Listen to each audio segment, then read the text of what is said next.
എല്ലാവർക്കും കുട്ടനാടൻ കിച്ചണിലേക്ക് സ്വാഗതം. നമുക്കിന്ന് ഒരു പൊരിച്ച കോഴി എങ്ങനെ ബിരിയാണി ഉണ്ടാക്കാമെന്ന് നോക്കാം.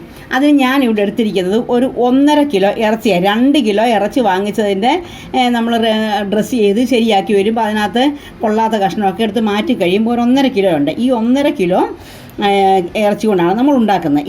ഇത് നന്നായിട്ട് കഴുകി വെള്ളമൊക്കെ വാലാൻ വേണ്ടി വെച്ചിരിക്കുവാണ്. ഇനി അടുത്ത് നമുക്ക് മസാല തയ്യാറാക്കാം. അതിനായിട്ട് 2 ടേബിൾ സ്പൂൺ കാശ്മീരി ചില്ലി ഇട്ട് കൊടുക്കാം. ഈ കാശ്മീരി ചില്ലി ഇച്ചിരി നിറത്തിനും കൂടെ വേണ്ടിയാണ് കേട്ടോ. അപ്പോൾ നമുക്ക് ഒരു 2 ടേബിൾ സ്പൂൺ ഇട്ട് കൊടുക്കാം. 1/2 ടീസ്പൂൺ മഞ്ഞൾപ്പൊടി ഇട്ട് കൊടുക്കാം. 1 ടേബിൾ സ്പൂൺ ഗരം മസാല ഇട്ട് കൊടുക്കാം. ഈ ഗരം മസാല നിങ്ങൾ ഓർത്തോണം, ഞാൻ ചെയ്തിരിക്കുന്നത് കറുവ, ഗ്രാമ്പൂ, ഏലക്ക, പെരിഞ്ചീരകം, കച്ചോലം ഇതെല്ലാം കൂടെ പൊടിച്ച് ഞാൻ തന്നെ പൊടിച്ചിട്ടുള്ളതാണ്. അപ്പം നിങ്ങൾക്കറിയാമല്ലോ എന്തുമാത്രം അത് ചേർന്നിരിക്കുന്നത്, അതനുസരിച്ച് വേണം ചേർത്ത് കൊടുക്കാനായിട്ട്. ഞാനിവിടെ നല്ലതാണെങ്കിൽ ഒരു കൂടുതലായിട്ടും ഏലക്കയൊക്കെ ഉണ്ടെങ്കിൽ ഇതുപോലെ ഒരു ടേബിൾ സ്പൂൺ ഇട്ട് കൊടുത്താൽ മതിയാവും. 1 ടേബിൾ സ്പൂൺ തൈര് ഒഴിച്ച് കൊടുക്കാം. പിന്നെ ഒരു നാരങ്ങയുടെ പകുതി ഒന്ന് പിഴിഞ്ഞു കൊടുക്കുക. ഇതിൻ്റെ കുരു കളഞ്ഞിട്ട് പിഴിഞ്ഞു കൊടുക്കണേ.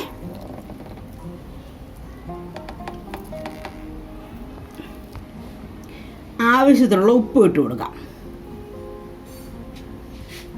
എന്നിട്ട് നന്നായിട്ടൊന്ന് മിക്സ് ചെയ്തിട്ട് നമുക്ക് ഇറച്ചിയെ പുരട്ടി കൊടുക്കാം. ഈ ചാനൽ ഇതുവരെ സബ്സ്ക്രൈബ് ചെയ്യാത്തവർ സബ്സ്ക്രൈബ് ചെയ്യുക. തൊട്ടടുത്ത് കാണുന്ന ബെൽ ബട്ടൺ അമർത്തി അതിൽ ഓൾ അമർത്തുക. മസാലയ്ക്കകത്തേക്ക് ഇട്ട് നന്നായിട്ടൊന്ന് മിക്സ് ചെയ്ത് 1 മണിക്കൂർ നേരം അവിടെ വെക്കാം.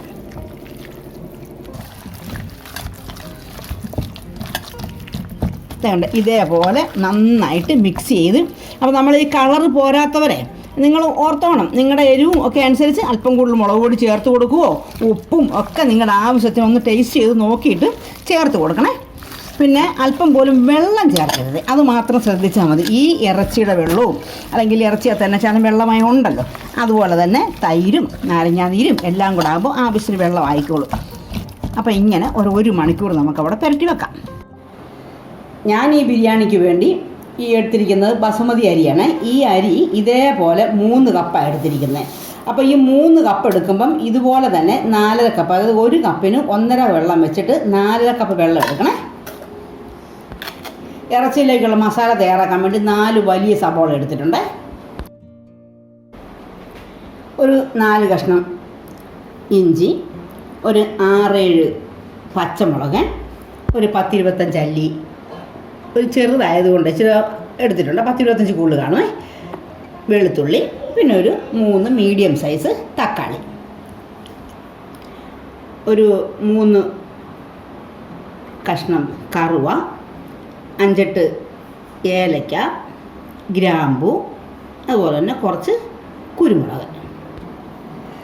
അവസാനം നമുക്ക് ഗാർണിഷ് ചെയ്യാൻ വേണ്ടി ഇതുപോലുള്ള ഒരു സബോള അരിഞ്ഞ് നല്ല സ്ലൈസായിട്ട് വളരെ കനം കുറച്ച് അരിഞ്ഞ് അത് വറുത്തെടുക്കണം. അതുപോലെ തന്നെ നിങ്ങളുടെ ആവശ്യത്തിന് എന്തോരം കശുവണ്ടിയാണോ മുന്തിരിങ്ങയാണോ വേണ്ടത് അതും വറുത്തെടുക്കണം. അധികം ആവരുത്, ഒരുപാടായാൽ അങ്ങനെ ബിരിയാണിക്കകത്ത് അത് തന്നെ കഴിച്ചാൽ ചിലർക്ക് ഇഷ്ടപ്പെടത്തില്ല. ബിരിയാണിക്ക് ഏറ്റവും അത്യാവശ്യം വേണ്ട 2 ഘടകമാണ് മല്ലിയിലയും പുതിനയിലയും.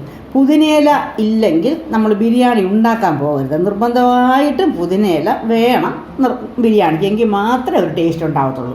ഇനി ആദ്യം നമുക്ക് എടുത്തു വെച്ച പച്ചമുളകും ഇഞ്ചിയും വെളുത്തുള്ളിയും കൂടെ ഒരു മിക്സിയുടെ ജാറിലേക്കിട്ടോ അല്ലെങ്കിൽ നിങ്ങളുടെ ചോപ്പറിലിട്ടോ എങ്ങനെയെങ്കിലും ഒന്ന് ചോപ്പ് ചെയ്തെടുക്കാം. ഇനി കുക്കർ അടുപ്പത്ത് വെച്ചിട്ട് നമുക്ക് നെയ്യും ഓയിലും ഒഴിച്ചു കൊടുക്കാം. സൺഫ്ലവർ ഓയിലോ റൈസ് ബാം ഓയിലോ എന്ത് വേണമെങ്കിൽ ഒഴിച്ചു കൊടുക്കാം. യാതൊരു കാരണവശാലും വെളിച്ചെണ്ണ ആകാൻ പാടില്ല. ഞാൻ ഇവിടെ ഒരു 3 ടേബിൾ സ്പൂൺ ഓയിൽ ഒഴിച്ച് കൊടുക്കുന്നുണ്ട്, സൺഫ്ലവർ ഓയിൽ ഒഴിച്ച് കൊടുത്ത്. ഇനി അത്രയും തന്നെ നെയ്യും ചേർത്ത് കൊടുക്കണം. ഒരു 3 ടേബിൾ സ്പൂൺ നെയ്യും ചേർത്ത് കൊടുക്കാം.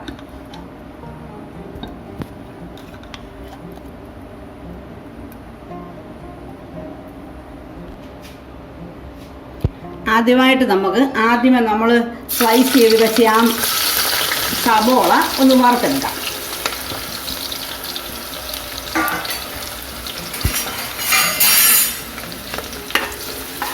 സവോള മൂപ്പായി വരുമ്പം അതിൻ്റെ കൂടെ ഒരല്പം കറിവേപ്പിലയും കൂടി ഇട്ട് വറുത്ത് കോരണേ. ഇത് നല്ല ഫ്ലേവറിന് വേണ്ടി അവസാനം ഗാർണിഷ് ചെയ്യുമ്പോൾ. നമ്മുടെ സബോള മൂത്ത് വന്നിട്ടുണ്ട്. ഗാർണിഷ് ചെയ്യാനുള്ള സബോള അത് നമുക്കിങ്ങനെ കോരിയെടുക്കാം. ഒപ്പം തന്നെ അല്പം കറിവേപ്പില ഇട്ട് ഈ സബോളയുടെ പുറകെ തന്നെ അതും കൂടി ഇട്ട് ഇനി വറുത്തെടുക്കാം. അതും അതിൻ്റെ ഫ്ലേവർ നഷ്ടപ്പെടാതെ എളുപ്പം കോരിയെടുക്കണേ, കരിഞ്ഞു പോകരുതേ.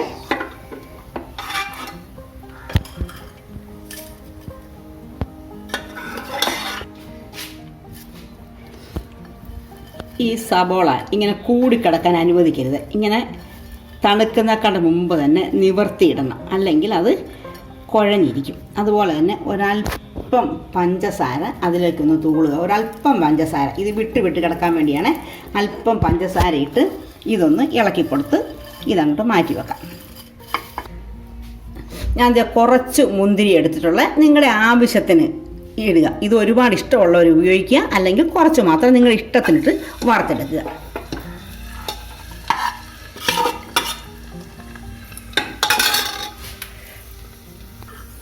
ഇതും കരിഞ്ഞു പോകാതെ നമുക്ക് ഇതിലേക്ക് മാറ്റാം. അതുപോലെ തന്നെ ആവശ്യത്തിന് കശുവണ്ടി, അത് ഞാൻ കുറച്ചേ എടുക്കുന്നുള്ളൂ, വറുത്ത് എടുക്കാം.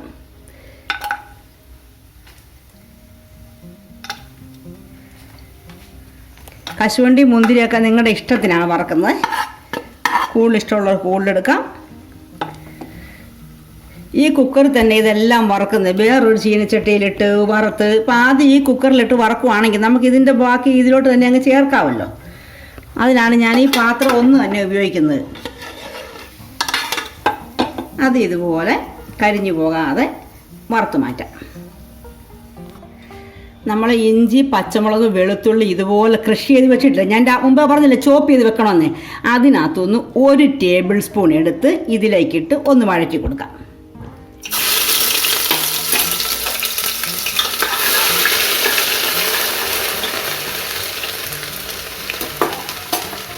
അതിൻ്റെ ഫ്ലേവർ നഷ്ടപ്പെടുന്നതിന് മുമ്പ് തന്നെ നമ്മൾ എടുത്ത് വെച്ചിരിക്കുന്ന കറുവാപ്പട്ടയും കുരുമുളകും ഗ്രാമ്പും ഏലക്കായും കൂടെ ഇതിലോട്ട് ഇട്ട് കൊടുക്കാം.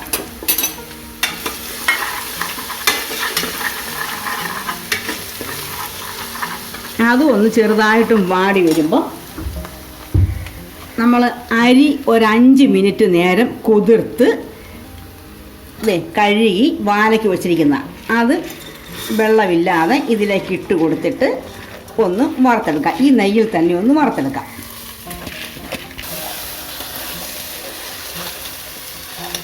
പ്രത്യേകം ശ്രദ്ധിക്കേണ്ട, നമ്മൾ ആദ്യം ചേർത്ത ആ ചോപ്പ് ചെയ്ത് വെച്ചത് ഒന്നും കരിഞ്ഞു പോകരുത്, മസാല കരിയരുത്. കാരണം ഇനി ഇതിലോട്ട് വെള്ളം ഒഴിച്ച് കഴിയുമ്പോൾ വെന്തോളുമല്ലോ, അപ്പോൾ കരിഞ്ഞു പോകരുത്. അതിന് മുമ്പ് തന്നെ അരി ഇട്ട് കൊടുത്ത് ഒരു 2-3 മിനിറ്റ് ഇങ്ങനെ ഒന്ന് വറുത്തെടുക്കാം.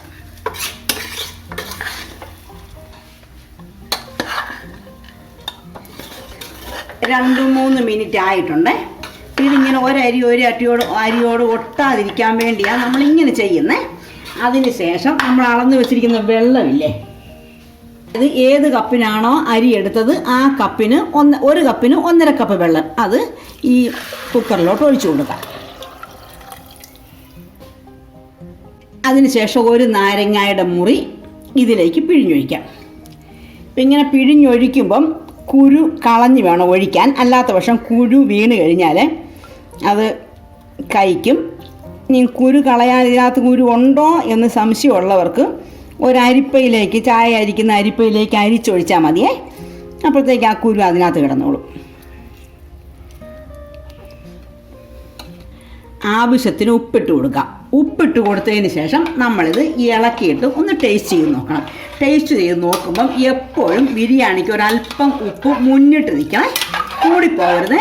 ഈ വെള്ളത്തിൽ ടേസ്റ്റ് ചെയ്ത് നോക്കുമ്പം ഒരല്പം മുന്നിട്ട് നിന്നാൽ മതി. അപ്പോൾ ആ വെള്ളം വറ്റി ചോറോട് ചേരുമ്പം പാകത്തിനായിക്കോളും. കുക്കറിൻ്റെ അടപ്പിട്ട് കഴിഞ്ഞിട്ട് ആവി വന്നതിന് ശേഷം വെയിറ്റ് ഇടുക. വെയിറ്റ് ഇട്ടിട്ട് 1 വിസിൽ അടിച്ച് കഴിഞ്ഞാൽ ഉടനെ ഓഫ് ചെയ്യുക. അപ്പോൾ ഇറച്ചി ഒന്ന് പൊരിച്ചെടുക്കാൻ വേണ്ടി നമ്മൾ പാൻ അടുപ്പത്ത് വെച്ച് ചൂടാകുമ്പം എണ്ണ ഒഴിച്ച് കൊടുത്തിട്ടുണ്ട്. ഈ എണ്ണ അതേ കണ്ട് അധികം ഒന്നും വേണ്ട കേട്ടോ, മുക്കി കിടന്ന് വറക്കൊന്നും വേണ്ട, ഒന്ന് മറിച്ചിട്ട് വറുത്തെടുത്തേച്ചാൽ മതി. അപ്പോൾ നമുക്ക് ഇതിനകത്തേക്ക് കോഴിയെ പെറുക്കിയിട്ട് വറുത്തെടുക്കാം.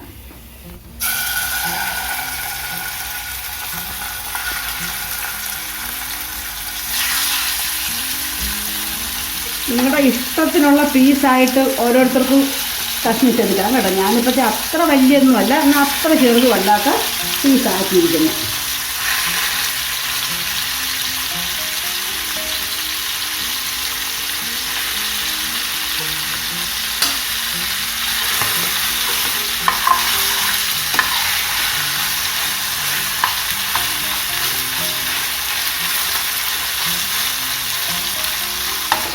ഈ ചിക്കൻ ഞാൻ നനച്ച് കൊടുത്തിട്ട് നമുക്കിതൊന്ന് മൂടി വെച്ച് വറുത്തെടുക്കാം. അപ്പോൾ ഒന്ന് വെന്ത് റോസ്റ്റ് ആയിക്കോളും.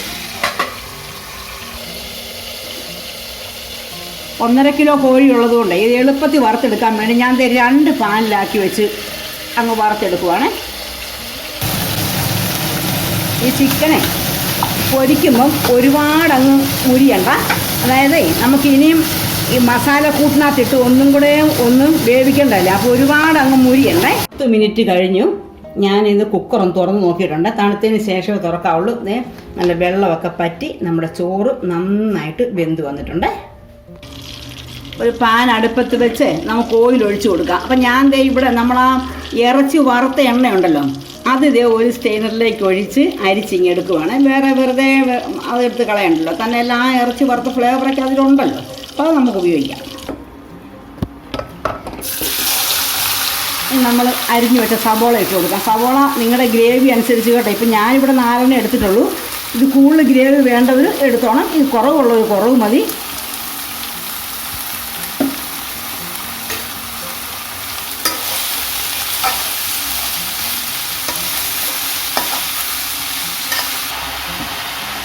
നമുക്ക് ഈ സവോള എളുപ്പം ഒന്ന് വാടി വരാൻ അത് ഉപ്പിട്ട് കൊടുക്കാം. ഇതിങ്ങനെ ഗോൾഡൻ ബ്രൗൺ ആയി വരുമ്പോൾ നമ്മൾ ഈ നേരത്തെ അരച്ച് വെച്ചിരുന്ന പച്ചമുളകും ഇഞ്ചിയും വെളുത്തുള്ളിയൊക്കെ ഇല്ലേ, അത് നമുക്ക് ഇട്ട് കൊടുക്കാം. എന്നിട്ട് അതിൻ്റെ പച്ചമണം നന്നായിട്ട് മാറുന്നത് വരെ ഇളക്കി കൊടുക്കാം. അതിൻ്റെ പച്ചമണം മാറി വന്നപ്പോൾ നമുക്ക് തക്കാളി ഇട്ട് കൊടുത്ത് നന്നായിട്ടൊന്ന് വഴറ്റിയെടുക്കാം.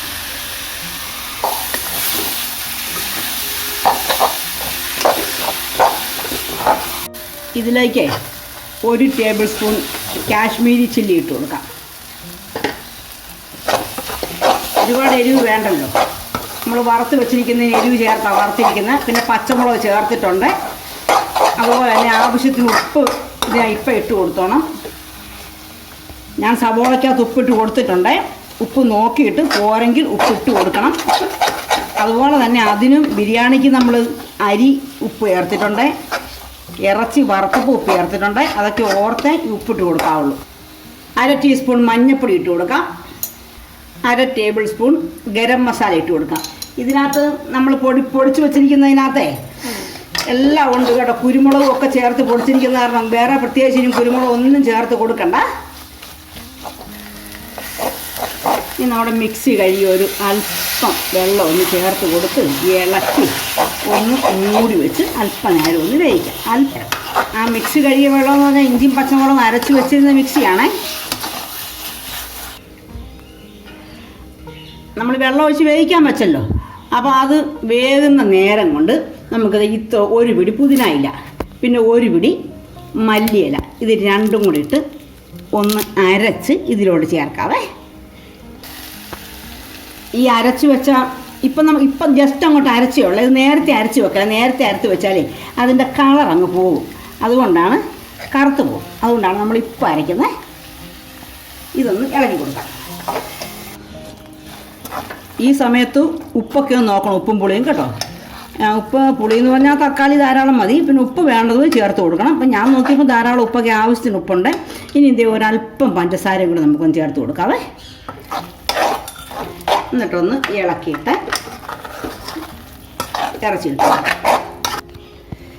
ഇറച്ചി പൊടിഞ്ഞു പോകാതെ കുറേശ്ശെ ഇട്ട് കൊടുത്തിട്ട് അതിൻ്റെ മേളിലേക്ക് ഗ്രേവി എടുത്ത് ഇടണം കേട്ടോ. അല്ലെങ്കിലേ നമ്മൾ വറുത്ത് വെച്ചതായതുകൊണ്ട് പൊടിഞ്ഞു പോകാനൊരല്പം സാധ്യതയുണ്ട്. ഈ മസാല മുഴുവൻ ഈ ഇറച്ചിയിലേക്ക് നന്നായിട്ട് കവറായിട്ടുണ്ട്. ഈ കവറായതിന് ശേഷം നമ്മളിതൊന്ന് അടച്ചു വെച്ച് ഒരു 3-4 മിനിറ്റ് ചെറിയ ഫ്ലെയിമിൽ ഒന്ന് വേകട്ടെ. പുതിനയിലെ മല്ലിയില അരച്ചതിന് പുറമെ ഞാൻ കുറച്ച് അരിഞ്ഞതും കൂടി ഇട്ട് കൊടുത്തിട്ടുണ്ട്, ഒരു ഫ്ലേവർ നിലനിൽക്കാൻ വേണ്ടി മാത്രം. എന്നിട്ട് നമുക്ക് ആ ഇറച്ചി ഒന്ന് ഇളക്കി വാങ്ങി വയ്ക്കാം. ഈ കുക്കറിൽ തന്നെയാണ് ദം ഇടുന്നത്. അത് കാരണം ഇത് മുഴുവൻ ഇങ്ങോട്ട് മാറ്റിയിട്ടുണ്ട്, ഒരു പ്ലേറ്റിലേക്ക് മാറ്റിയിട്ടുണ്ട്. കൊണ്ട് ഒരല്പം പോലും അടി പിടിച്ചിട്ടില്ലേ.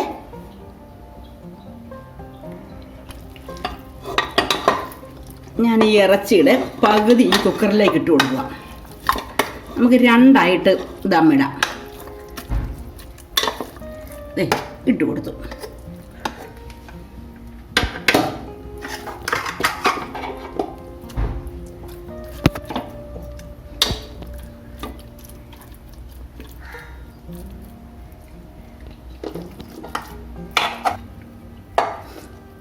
ഇതിൻ്റെ പകുതി ചോറിട്ട് കൊടുക്കാം. കണ്ടോ, നല്ല നമ്മൾ നാരങ്ങായും ഒക്കെ ഇട്ട് കൊടുത്തത് കൊണ്ടാണ് അല്പം പോലും ഇങ്ങനെ പടപടാ കിടക്കുന്നുണ്ടോ, ഒട്ടിപ്പിടിക്കാതിരുന്നോളൂ.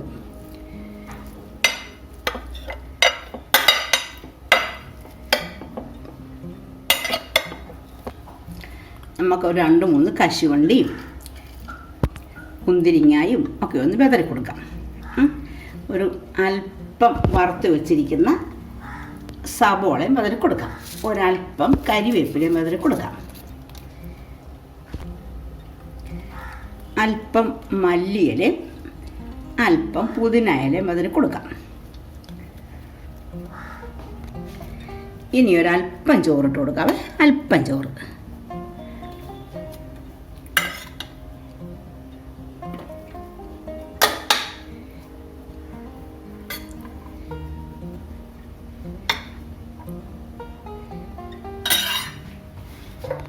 ഒരു തുള്ളി ഗരം മസാല ഇങ്ങനെ അങ്ങോട്ട് വിതറി കൊടുക്കാം.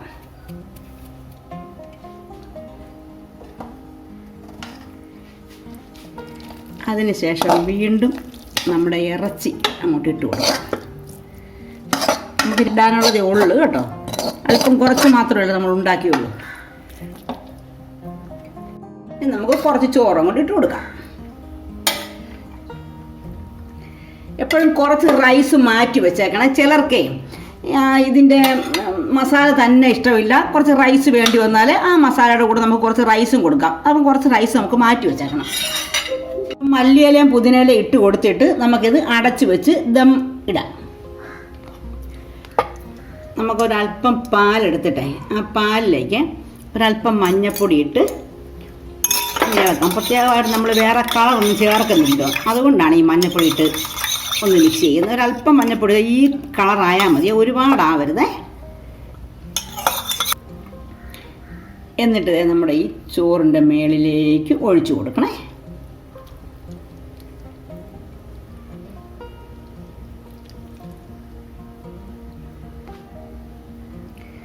അതുപോലെ തന്നെ കുറച്ച് നെയ്യും ചേർത്ത് കൊടുക്കാം. ഈ നെയ്യൊക്കെ നമ്മൾ ധാരാളം ചേർത്തിട്ടുള്ളതാണ്. നിങ്ങൾക്ക് ആവശ്യമുണ്ടെങ്കിൽ മാത്രം ഈ സമയത്ത് നെയ്യ് ഒഴിച്ച് കൊടുത്താൽ മതി. ഒരു പ്രത്യേക ഫ്ലേവറും ടേസ്റ്റും ഒക്കെ വരും, അത്ര തന്നെ. ഒന്ന് അടുപ്പത്ത് വെച്ച് ഒന്ന് ദമ്മിട്ട് കഴിയുമ്പോൾ നമ്മൾ ഈ കുക്കറെ എന്നിട്ട് എല്ലാം സെറ്റ് ചെയ്തിട്ട് അടുപ്പേ വെക്കുക. ചെറിയ ഫ്ലെയിമിൽ വെച്ചിട്ട് ഒരു 10-15 മിനിറ്റോളം ഇതിൽ വെച്ചിട്ട് ഇതുപോലെ കുക്കറിൻ്റെ അടപ്പൊന്നും വെക്കണ്ട, ഇതുപോലെ ഒരു നല്ല ടൈറ്റായിട്ടുള്ള അടപ്പ് വെച്ച് അടച്ചിട്ട് ആദ്യത്തെ ഇതുപോലെ ഒരു കനമെടുത്ത് വെക്കണം. കാരണം യാതൊരു കാരണവശാലും അല്പം പോലും ആവി പുറത്തോട്ട് പോകല്ലേ. ഞാൻ അതിന് ഈ ഇടികല്ലാണ് എടുത്തിരിക്കുന്നത്.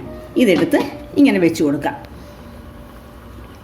എന്നിട്ട് ഇങ്ങനെ ആവി വരുമ്പോഴേ ഈ സൈഡിൽ കൂടെ ഇങ്ങനെ പതുക്കെ വരാം. അപ്പം നമുക്കറിയാൻ പറ്റും, ആവി വന്നറിയാൻ പറ്റും. ഒരു 15 മിനിറ്റ് കഴിഞ്ഞാൽ നമുക്ക് ഓഫ് ചെയ്തിട്ട് ഇളക്കി നോക്കാം. ഈ കൂടരുത്, ലോ ഫ്ലെയിമിൽ തന്നെ വെക്കണേ. ഇങ്ങനെ അടിയിലെ തൊട്ടാൽ നമുക്കറിയാം ആവി വന്നിട്ടുണ്ടോയെന്ന്. അതുപോലെ തന്നെ ഈ കുക്കർ നന്നായിട്ട് ചൂടായി, മേളും ചൂടായി, എല്ലാം നന്നായിട്ട് ആവി വന്നിട്ടുണ്ട്. 15 മിനിറ്റ് കഴിഞ്ഞു. നമുക്കിനി ഇത് ഓഫ് ചെയ്യാം. ഇനിയും വീണ്ടും നമ്മുടെ സവോള വറുത്തതൊക്കെ ഒന്നും കൂടെ നല്ല അടിപൊളിയായിട്ട് നിരത്തി കൊടുക്കാം. ആ കരിവേപ്പിലയും കശുവണ്ടിയും മുന്തിരിങ്ങായും ഇതും എല്ലാം കൂടെ ഇതിൻ്റെ പുറത്തേക്ക് ഗാർണിഷ് ചെയ്ത് കൊടുക്കാം. എന്നിട്ട് സെർവ് ചെയ്യാം. ഇനിയിപ്പോൾ അല്പം പുതിനയിലയും മല്ലിയിലയും കൂടെ വേണമെന്നുണ്ടെങ്കിൽ അതും ഒന്ന് വിതറി കൊടുക്കാം. നമ്മളിത് എടുക്കുമ്പോഴേ ഇതേകൊണ്ട് ഇങ്ങനെ അടി ചേർത്തെടുക്കണേ. അപ്പോഴത്തേക്കാണ് എല്ലാം കൂടെ ഇങ്ങ് വരും. കണ്ടോ, ഇങ്ങനെ എടുത്ത് നമുക്ക് സെർവ് ചെയ്യാം.